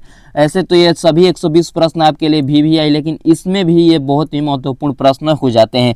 तो ऑप्शन देख लेते हैं कि विद्युत शक्ति का सही मात्रक क्या है। तो ऑप्शन देख लेते हैं वाट, ओम, पहला है वोल्ट, ओम और वाट, एम्पियर। ठीक है, तो ऑप्शन नंबर सी इसका करेक्ट हो जाएगा। विद्युत शक्ति का सही मात्रक क्या होता है? वाट। चलिए 66 नंबर प्रश्न पर चलते हैं। 66 नंबर प्रश्न भी हमसे पूछ रहा है कि आवेश का एसआई मात्रक क्या होता है? आवेश का एसआई मात्रक क्या होता है? ऑप्शन देख लेते हैं वोल्ट, ओम, जूल और कूलाम। तो आवेश का एसआई मात्रक कूलाम, ऑप्शन नंबर डी इसका करेक्ट आंसर हो जाएगा। ऑप्शन नंबर डी इसका करेक्ट आंसर हो जाएगा। तो चलिए 67 नंबर प्रश्न पर बढ़ते हैं। 67 नंबर प्रश्न कह रहा है कि कौन विद्युत का सर्वोत्तम चालक होता है या फिर सुचालक होता है? मतलब कि इस ऑप्शन में कौन विद्युत का सबसे ज़्यादा चालक करता है या फिर चालन करता है? तो ऑप्शन नंबर ए है कॉपर, दूसरा है चांदी, तीसरा है एल्युमिनियम, फिर चौथा है लोहा।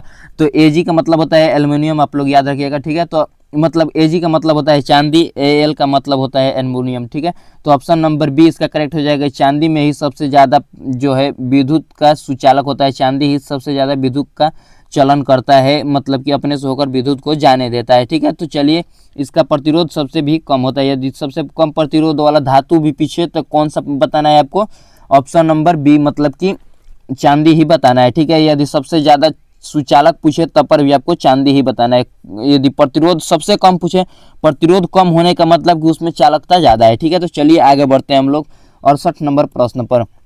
68 नंबर प्रश्न पूछ रहा है कि विभवांतर मापने वाले यंत्र को क्या कहते हैं? विभवांतर मापने वाले यंत्र को क्या कहते हैं? तो ऑप्शन देख लेते हैं। पहला हमारा ऑप्शन है आमीटर, दूसरा ऑप्शन है वोल्ट मीटर, तीसरा ऑप्शन है गैल्वेनोमीटर, चौथा ऑप्शन है मैनोमीटर। ठीक है, तो इसका ऑप्शन नंबर बी करेक्ट हो जाएगा कि वोल्ट, विभवांतर को कौन मापता है? Volt meter. ठीक है, तो विभवांतर को मापने वाले को क्या कहते हैं? Volt meter. ठीक है, तो चलिए अब आगे बढ़ते हैं 69 नंबर प्रश्न पर। ठीक, तो 69 नंबर प्रश्न हमारा कहता है कि आमीटर को विद्युत परिपथ में किस में जोड़ा जाता है? मतलब किस श्रेणी में जोड़ा जाता है आमीटर को? तो ऑप्शन देख लेते हैं। श्रेणी क्रम, दूसरा ऑप्शन है समानांतरकरण, तीसरा ऑप्शन है ए बी दोनों में, और चौथा ऑप्शन है इनमें से कोई नहीं। तो आमीटर जो फिर ए मीटर होता है, इसे श्रेणी क्रम में ही जोड़ा जाता है। ऑप्शन नंबर ए इसका करेक्ट आंसर हो जाएगा।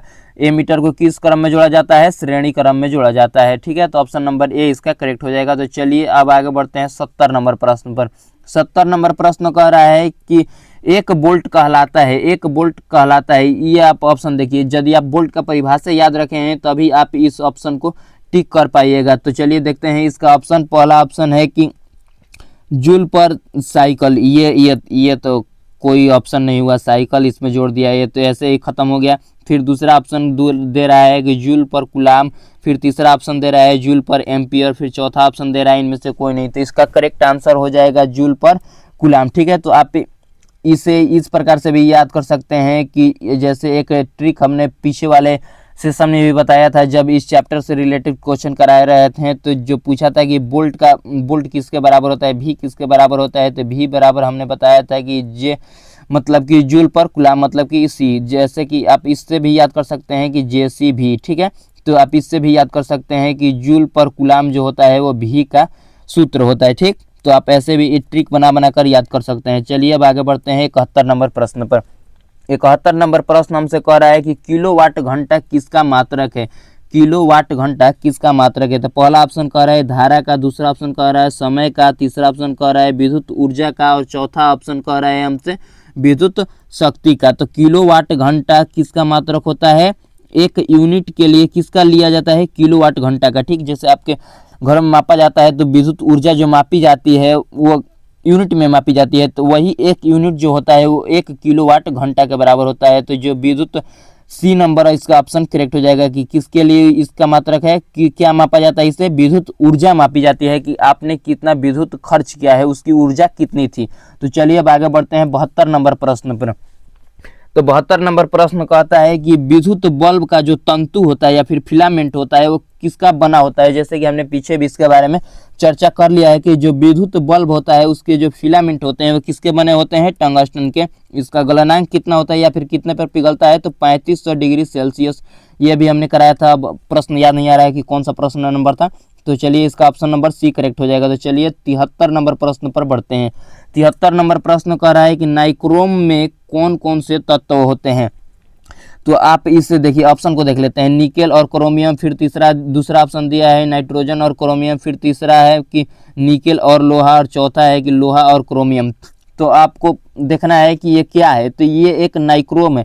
तो नाइक्रोम को आप याद करने के लिए अभी आप एक ट्रिक बना सकते हैं। तो नाई से निकेल याद रख सकते हैं, क्रोस से क्रोम याद कर मतलब कि क्रोमियम याद कर सकते हैं। तो निकेल और क्रोमियम का यहाँ पर लेना है, नाइट्रोजन और क्रोमियम का नहीं लेना है, निकेल और क्रोमियम का लेना है। ठीक है, तो इसमें भी नाई से आपका नाइट्रोजन पूरा साफ साफ दिखता है, जिसमें बच्चे ये ट्रिक बनाकर भी कई बार गलत टिक कर पाते हैं। ठीक है, तो ये आपको नाइट्रोजन वाला नहीं लेना है, क्योंकि ये एक प्रकार का मिश्रण होता है, मिश्र धातु होता है। ठीक है, तो और नाइट्रोजन तो हमें इसमें ले नहीं सकते हैं, नाइट्रोजन चूंकि गैस है तो ये हमारा होगा नहीं। तो इसमें निकेल आपको लेना है, निकेल और क्रोमियम। तो चलिए अब 74 नंबर प्रश्न पर बढ़ते हैं।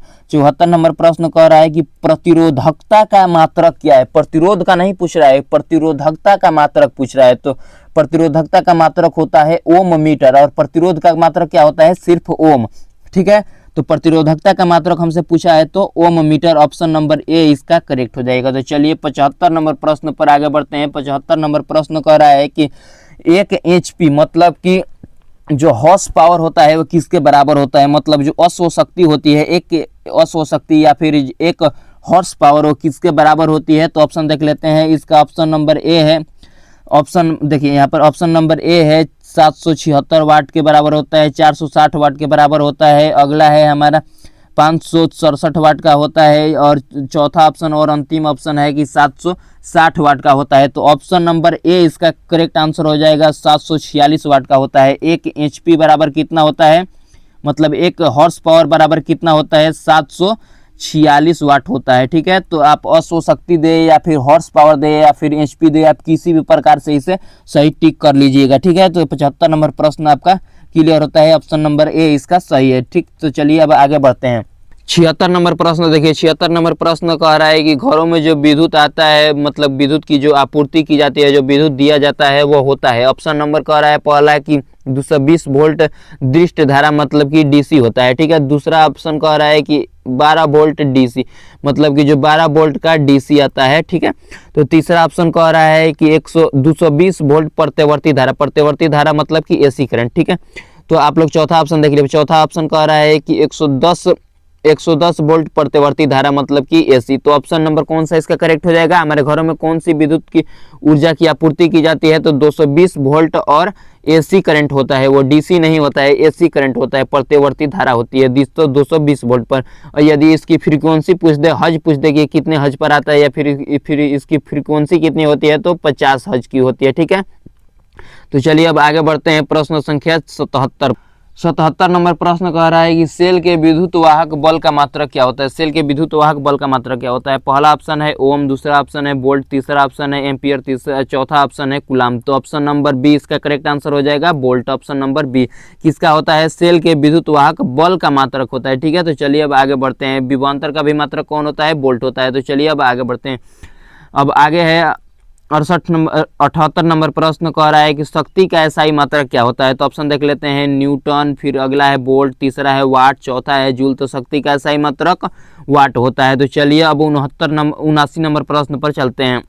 79 नंबर प्रश्न, ये भी बहुत वीवीआई प्रश्न है, ये भी आपके एग्जाम में कई बार पूछा जा चुका है कि ओम का नियम क्या है। तो ओम का नियम कहता है कि V बराबर आई आर, V बराबर आई आर। कोई ऑप्शन है? ऑप्शन नंबर ए ही इसका करेक्ट आंसर हो जाएगा। ठीक है, यह कभी कभी ऑप्शन बदल भी देता है, ये न देकर कोई और ऑप्शन देगा तो आप इसमें गुणा भाग करके इसका मान निकाल सकते हैं। ठीक है, जैसे कि मान लीजिए ये दे सकता है कि आर बराबर V बाई आर होता है, V बाई आई होता है, तो ये भी ऑप्शन इसका दे सकता है। ठीक है, तो आप ऐसे ऐसे करके आप इसका निकाल सकते हैं, लेकिन यदि V का मान देकर पूछ रहा है तो V बराबर आई आर होता है। ठीक है, तो चलिए 80 नंबर प्रश्न पर चलते हैं। अब लगभग हम लोगों ने मुकाम हासिल कर लिया है इस सीरीज में, मतलब कि इस सेशन में अब लगभग हम लोगों ने ख़त्म कर दिया है इसे। अब कुछ ही प्रश्न बाकी हैं, तो आप लोग जुड़े जरूर रहिएगा, क्योंकि जुड़ाव ही आपको वो ऊर्जा और शक्ति देगी जो आप अपने एग्जाम में उसे एग्जाम के ऊपर रख सकते हैं। ठीक है, तो मतलब आप एग्जाम में जो क्वेश्चन है उससे आप देखकर आपको जो महसूस होगा कि हमने उस क्लास में या फिर इस महासंग्राम में जो सीखा है वही आपके एग्जाम में आ रहा है, आपको ऐसे महसूस होगा। ठीक है, तो चलिए अब 80 नंबर प्रश्न को देखते हैं। 80 नंबर प्रश्न कह रहा है कि एकांक आवेश के प्रवाहित होने से जो कार्य होता है उसे कहते हैं, जो एकांक आवेश के प्रवाहित होने से जो कार्य होता है उसे क्या कहते हैं? 80 नंबर प्रश्न। तो पहला है हमारा ऑप्शन है धारा, दूसरा ऑप्शन है विभवांतर, तीसरा ऑप्शन है प्रतिरोध और चौथा ऑप्शन है शक्ति। तो इसका करेक्ट आंसर हो जाएगा विभवांतर, क्योंकि एक आवेश को एक जगह से दूसरे जगह पर ले जाने वाले कार्य को ही क्या कहते हैं? विभवांतर। ठीक है, तो ऑप्शन नंबर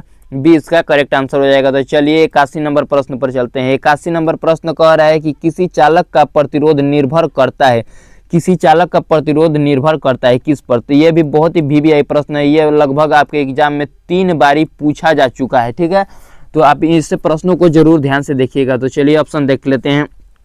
चालक की लंबाई पर निर्भर करता है, चालक के अनुप्रस्थ काट के क्षेत्रफल पर निर्भर करता है, चालक की प्रकृति पर निर्भर करता है, या फिर उपयुक्त में से सभी।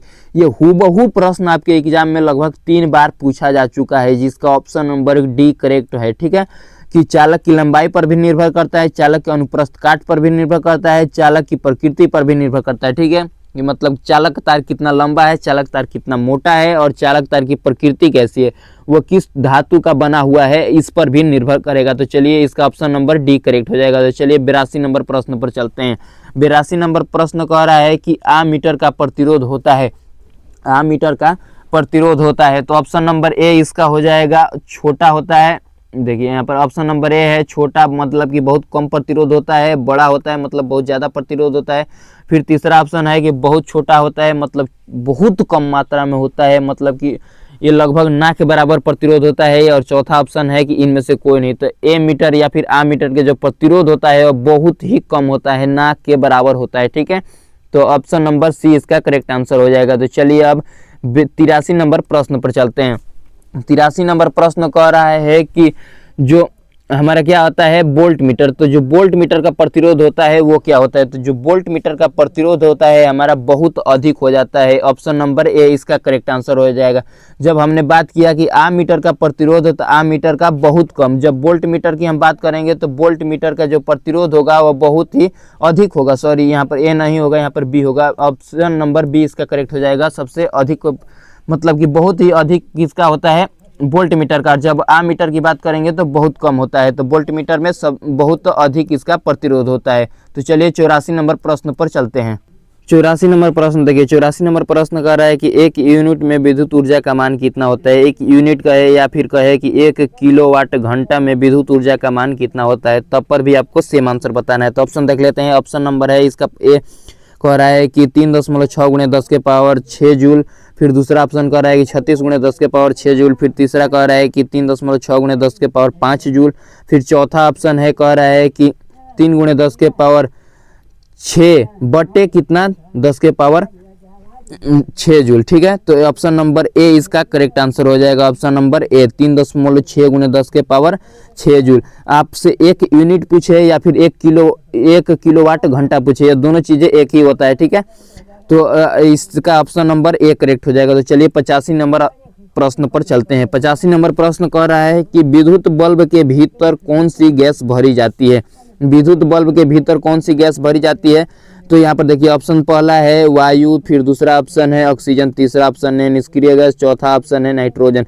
तो ऑप्शन नंबर सी इसका क्लियर हो जाएगा, करेक्ट आंसर हो जाएगा। चूंकि नाइट्रोजन भी एक निष्क्रिय गैस ही होता है, लेकिन इस ज़्यादातर प्रभावी उत्तर यहाँ पर निष्क्रिय गैस होगा, तो इसीलिए ऑप्शन नंबर सी इसका करेक्ट आंसर हो जाएगा। तो चलिए 86 नंबर प्रश्न पर चलते हैं। 86 नंबर जो प्रश्न कह रहा है कि कार्य करने की क्षमता को कहते हैं।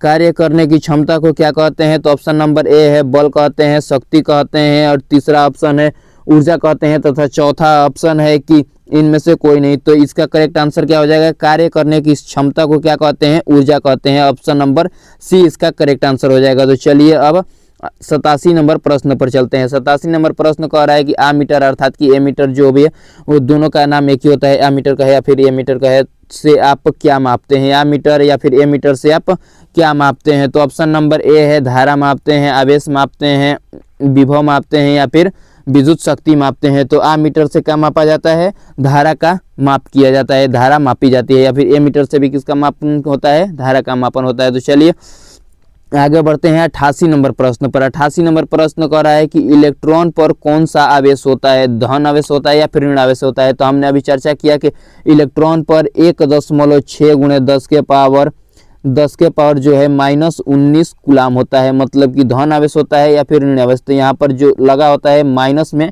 वही क्या होता है, धन आवेश। यदि प्रोटॉन का पूछता है तो यहाँ पर प्लस होता है, वो मतलब इलेक्ट्रॉन में यहाँ पर ऋण आवेश और प्रोटॉन में धन आवेश। तो पूछ किसका रहा है, इलेक्ट्रॉन का, तो ऋण आवेश। ऑप्शन नंबर बी इसका करेक्ट आंसर हो जाएगा।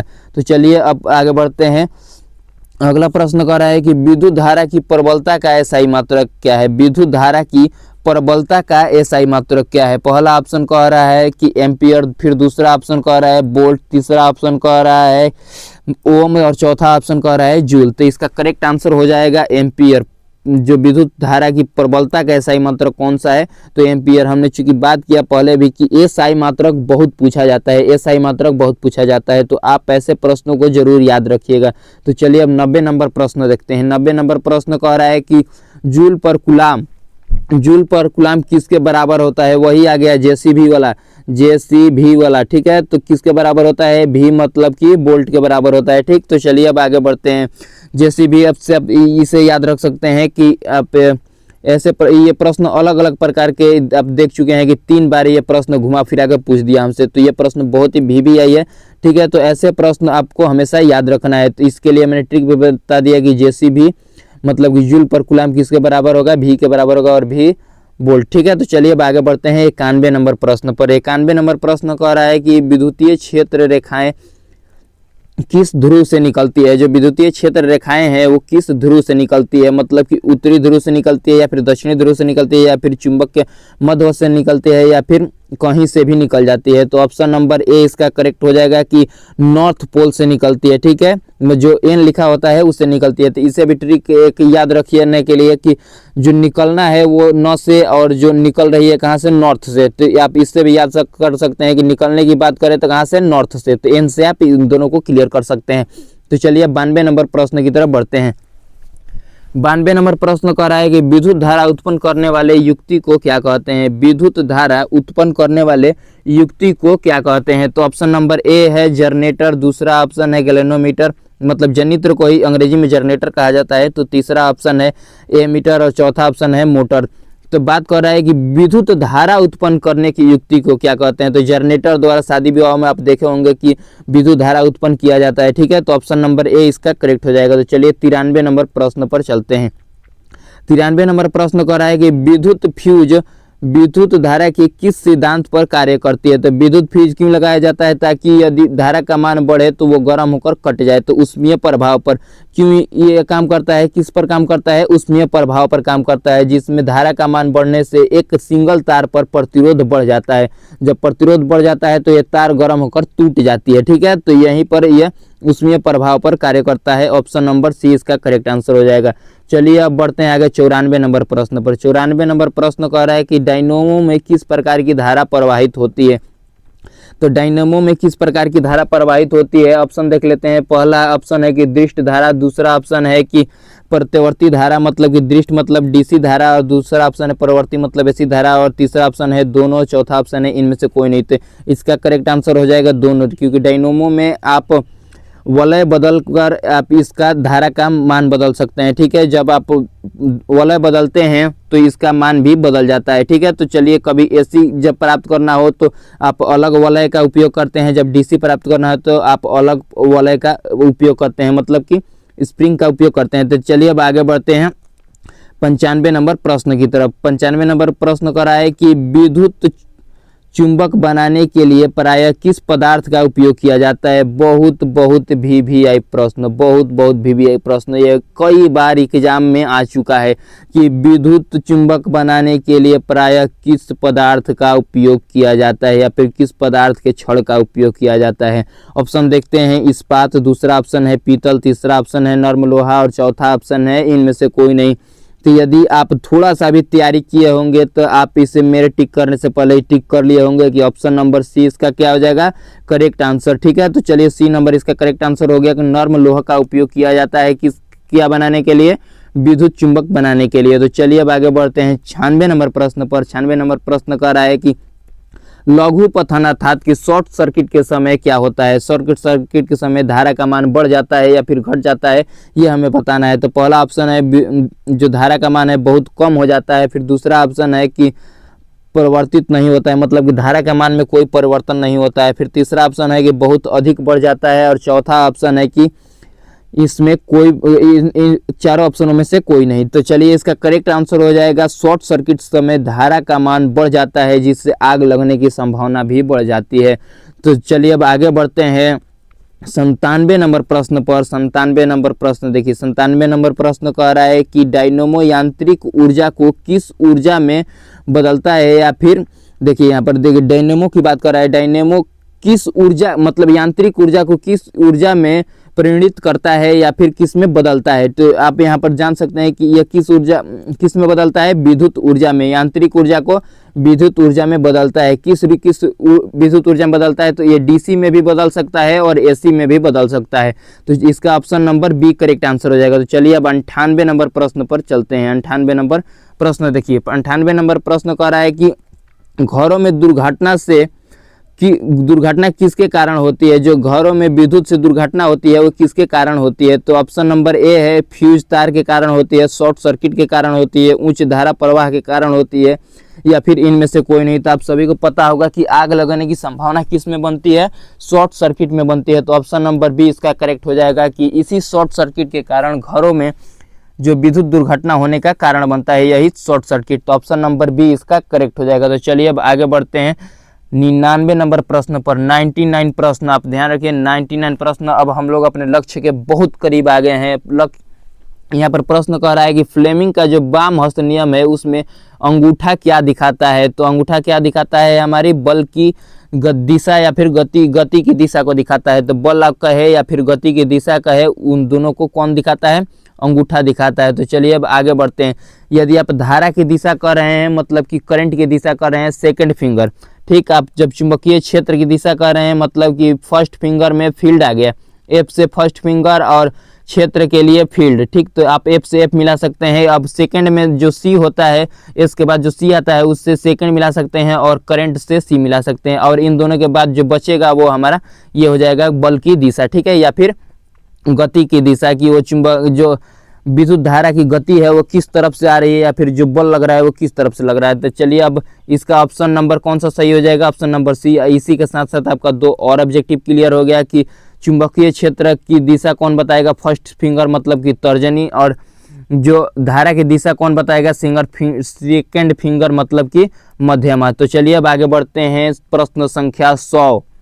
देखिए अब हम लोग शतक वीर हो गए हैं, शतक इसमें जड़ चुके हैं कि 100 प्रश्न इस फिजिक्स में हम लोग अब सॉल्व करने पर आ गए हैं। प्रश्न 100 नंबर प्रश्न कह रहा है कि विद्युत मोटर परिवर्तित करता है। ये भी बहुत ही VVI प्रश्न है कि विद्युत मोटर किस ऊर्जा को किस ऊर्जा में परिवर्तित करता है। तो विद्युत मोटर क्या करता है कि विद्युत ऊर्जा को यांत्रिक ऊर्जा में बदलता है। क्या करता है, विद्युत ऊर्जा को यांत्रिक ऊर्जा में बदल देता है। जैसे कि हम करंट देते हैं विद्युत ऊर्जा में, जैसे आप मान लीजिए पंखा चला रहे हैं तो आप उसमें विद्युत ऊर्जा दिए और वो क्या किया, विद्युत मोटर उसे यांत्रिक ऊर्जा में बदलकर पंखे की जो पत्तियां होती है उससे घुमाया है, मतलब कि यांत्रिक ऊर्जा में उसे बदल दिया। तो ऑप्शन नंबर बी इसका करेक्ट हो जाएगा। वहीं पर यदि जनित्र की बात करता, मतलब कि जनरेटर की बात करता, तो वो हम लोग अभी चर्चा कर चुके हैं। तो चलिए अब आगे बढ़ते हैं 101 नंबर प्रश्न पर।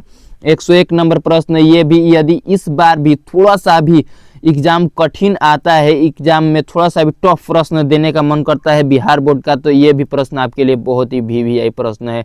पूछ रहा है कि टेस्ला टी किसके बराबर होता है। ठीक है, तो ऑप्शन नंबर ए है 1 वेबर पर मीटर स्क्वायर के बराबर होता है। दूसरा ऑप्शन है 1 वेबर पर सेंटीमीटर स्क्वायर के बराबर होता है। फिर तीसरा ऑप्शन है कि 10 वेबर पर सेंटीमीटर के बराबर होता है, मतलब मीटर के बराबर होता है। और चौथा ऑप्शन है कि 102 वेबर पर मीटर के बराबर होता है। तो ऑप्शन नंबर ए इसका करेक्ट हो जाएगा कि 1 वेबर पर मीटर के बराबर किसका मान होता है, टेस्ला का। तो चलिए अब आगे बढ़ते हैं 102 नंबर प्रश्न पर। 102 नंबर प्रश्न कह रहा है कि चुंबकीय क्षेत्र एक ऐसी राशि है जिसमें, जो चुंबकीय क्षेत्र होती है यह एक ऐसी राशि है जिसमें परिमाण होता है, दिशा होता है, या फिर दोनों होता है, या फिर इनमें से कोई नहीं होता है। तो इसका करेक्ट आंसर कौन सा हो जाएगा, परिमाण और दिशा दोनों। ऑप्शन नंबर सी करेक्ट हो जाएगा। चुंबकीय क्षेत्र में परिमाण और दिशा दोनों होता है, इसीलिए यह क्या है, एक सदिश राशि भी है। यदि आपसे इस प्रकार से पूछे कि सदिश है या फिर अदिश है, तो आप इस तरह से भी बता सकते हैं कि ये सदिश है या फिर अदिश। यदि दोनों मतलब कि परिमाण और दिशा दोनों हो तो सदिश, और सिर्फ परिमाण हो तो अदिश। तो चलिए ये कौन सी राशि है, सदिश राशि है जिसमें परिमाण और दिशा दोनों है। तो चलिए अब आगे बढ़ते हैं प्रश्न संख्या 103 पर। प्रश्न संख्या 103 कह रहा है कि किसी कुंडली का प्रतिरोध ज्ञात करने के लिए सूत्र होता है। प्रतिरोध बराबर पूछ रहा है, हमें पता है कि V बराबर होता है IR, तो R का मान हमारा यहाँ से निकल जाएगा, R का मान हो जाएगा V/I। यहाँ से आप इसे देख सकते हैं, यहाँ पर कौन सा ऑप्शन सही हो जाएगा, V/I, R बराबर ऑप्शन नंबर बी। देखिए यहाँ पर क्लियर हो गया। तो आप एक सूत्र याद कीजिए, उससे आप अलग अलग सूत्र बना सकते हैं। ठीक है, तो चलिए अब आगे बढ़ते हैं 104 नंबर प्रश्न पर। 104 नंबर प्रश्न कह रहा है कि चुंबकीय फ्लक्स का मात्रक क्या होता है। चुंबकीय फ्लक्स का मात्रक क्या होता है, ऑप्शन देख लेते हैं। ऑप्शन नंबर पहला कह रहा है कि ऑप्शन नंबर पहला है, सॉरी यहाँ पर 5 नंबर प्रश्न आ गया था। 4 नंबर प्रश्न कह रहा है कि चुंबकीय क्षेत्र मतलब चुंबकीय फ्लक्स का जो मात्रक होता है। तो ऑप्शन नंबर ए कह रहा है वेबर, दूसरा कह रहा है टेस्ला, तीसरा कह रहा है न्यूटन, चौथा कह रहा है एम्पियर। तो इसका करेक्ट आंसर क्या हो जाएगा, वेबर। चुंबकीय फ्लक्स का सही मात्रक वेबर। तो ऑप्शन नंबर ए इसका करेक्ट हो जाएगा। ठीक है, तो वही वेबर है WB वाला जो हम लोग पीछे चर्चा किए थे। तो चलिए अब आगे बढ़ते हैं 105 नंबर प्रश्न पर।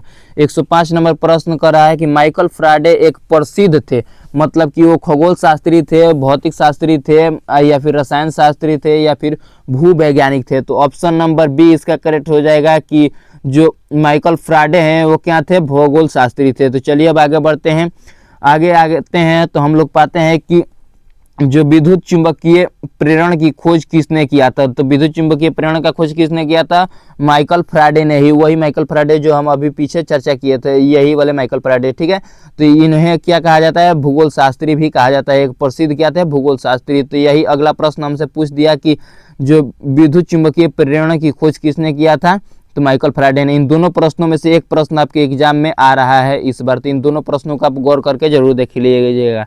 तो चलिए आगे बढ़ते हैं 107 नंबर प्रश्न पर। ठीक है, तो 107 नंबर प्रश्न देखिए, ये कह रहा है कि हमारे देश में प्रवर्तित धारा आती एसी करंट की आवृत्ति या फिर फ्रीक्वेंसी कितनी होती है।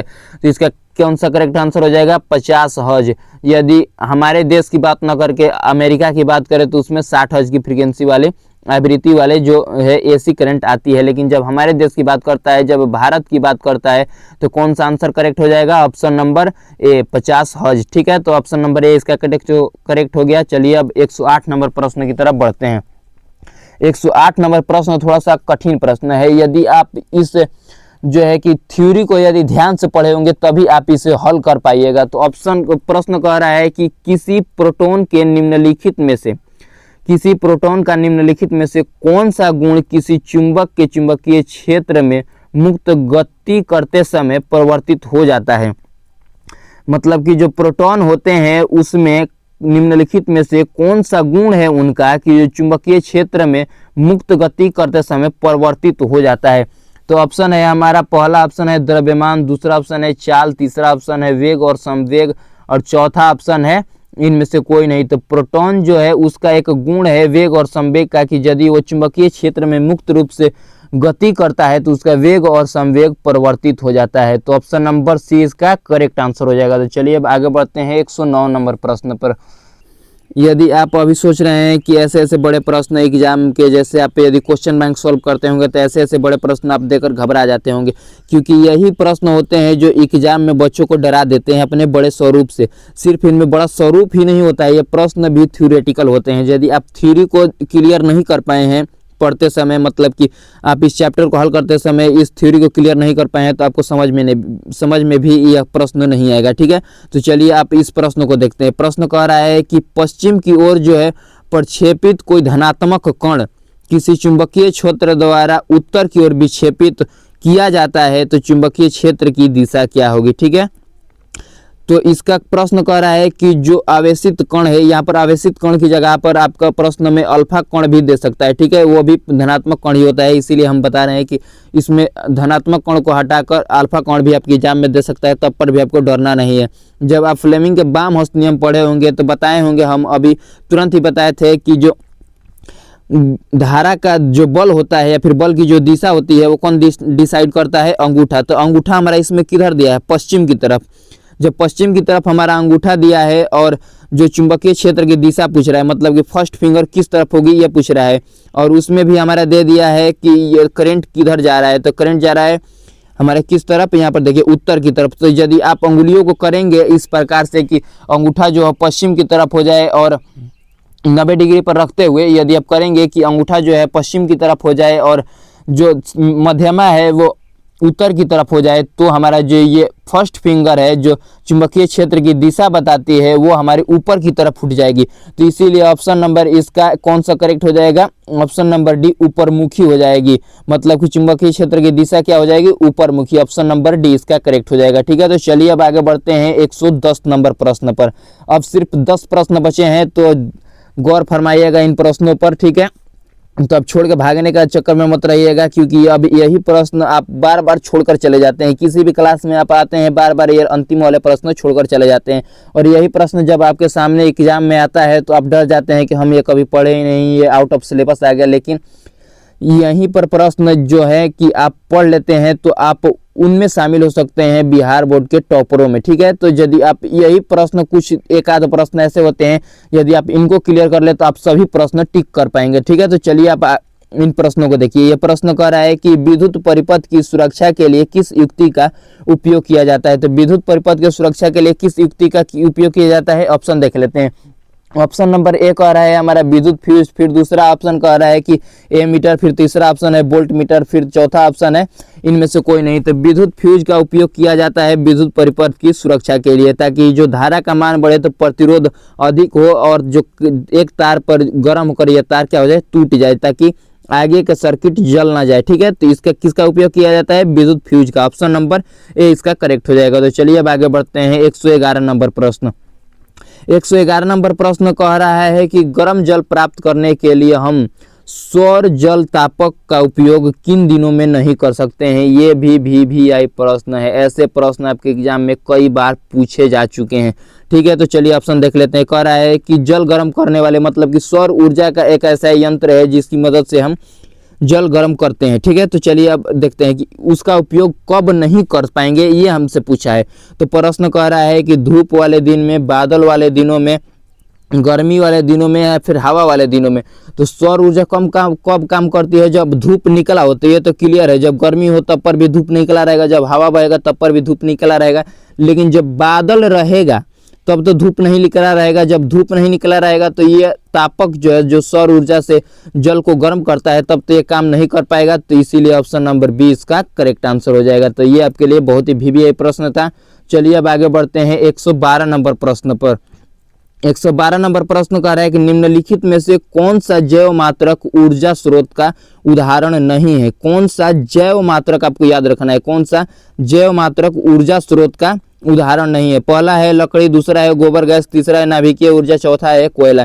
तो इसमें नाभिकीय जो ऊर्जा है वो जैव ऊर्जा का जो स्रोत नहीं है, मतलब कि जैव ऊर्जा का जैव मात्रा का ऊर्जा स्रोत नहीं है। ऑप्शन नंबर सी इसका करेक्ट आंसर हो जाएगा, क्योंकि ये जीवित नहीं होता है, मतलब कि नाभिकीय ऊर्जा कोई जीवित जीवों से ऊर्जा नहीं ली जाती है। ठीक है, लकड़ी हमारे जीवित पेड़ पौधों से ली जाती है, गोबर गैस जो कि जीवित होते हैं गाय भैंस उनसे ली जाती है, या फिर कोयला जो कि जीवित जीव यदि या फिर जो दब जाते हैं समुद्र के अंदर जो जीव, उनसे कोयला या फिर पेट्रोलियम का निर्माण होता है, ये सब होता है। तो लेकिन जो नाभिकीय ऊर्जा होती है दो परमाणुओं के बीच में बनती है, मतलब कि नाभिक में जो मौजूद ऊर्जा होती है वो होती है नाभिकीय ऊर्जा, जिसमें जैव की कोई मात्रा नहीं होती है। ठीक है, तो ऑप्शन नंबर सी इसका करेक्ट आंसर हो जाएगा। तो चलिए अब पढ़ते हैं 113 नंबर प्रश्न पर। अब सिर्फ 7 प्रश्न बचे हैं, एकदम थाम के बैठिएगा। 7 नंबर प्रश्न, मतलब कि 7 प्रश्न बचे हुए हैं। चलिए 113 नंबर प्रश्न देखते हैं। 113 नंबर प्रश्न कह रहा है कि निम्नलिखित में से कौन सा ऊर्जा स्रोत अंततः सौर ऊर्जा के व्युत्पन्न नहीं है? कौन सा ऊर्जा स्रोत अंततः सौर ऊर्जा के उल्टा, मतलब व्युत्पन्न का अर्थ क्या होता है? उल्टा नहीं है। 113 नंबर प्रश्न कह रहा है, तो ऑप्शन देख लेते हैं। ऑप्शन कह रहा है हमारा कि भूतापीय ऊर्जा, फिर दूसरा ऑप्शन कह रहा है कि पवन ऊर्जा, फिर तीसरा ऑप्शन कह रहा है कि नाभिकीय ऊर्जा, फिर चौथा ऑप्शन कह रहा है कि जैव मात्रा। ठीक है, तो इसका करेक्ट आंसर फिर से वही हो जाएगा, नाभिकीय ऊर्जा। ठीक है, तो ऑप्शन नंबर सी इसका करेक्ट आंसर हो जाएगा। तो चलिए बढ़ते हैं 114 नंबर प्रश्न पर। 114 नंबर प्रश्न कह रहा है कि बायोगैस का मुख्य अवयव होता है, बायोगैस का मुख्य अवयव होता है। तो ऑप्शन नंबर पहला है CO2, दूसरा ऑप्शन है CH4, तीसरा ऑप्शन है H2, चौथा ऑप्शन है H2S। ठीक है, तो इसका करेक्ट आंसर कौन सा हो जाएगा? ऑप्शन नंबर बी हो जाएगा, जिसका नाम यदि ऐसे दिया हो तो मीथेन इसका नाम होता है। ठीक है, या फिर सूत्र दिया हो तो CH4। ठीक है, तो चलिए अब 115 नंबर प्रश्न पर चलते हैं। 115 नंबर प्रश्न कह रहा है कि पवन चक्की का उपयोग करने के लिए हवा का न्यूनतम मान या फिर पवन का न्यूनतम चाल कितना होना चाहिए? ऑप्शन हमारा पहला है 15 किलोमीटर प्रति घंटा, और दूसरा ऑप्शन है 150 किलोमीटर प्रति घंटा, फिर तीसरा ऑप्शन है 1.5 किलोमीटर प्रति घंटा, फिर चौथा ऑप्शन है 1500 किलोमीटर प्रति घंटा। तो इसका करेक्ट आंसर हो जाएगा 15 किलोमीटर प्रति घंटा। ऑप्शन नंबर ए इसका करेक्ट आंसर हो जाएगा।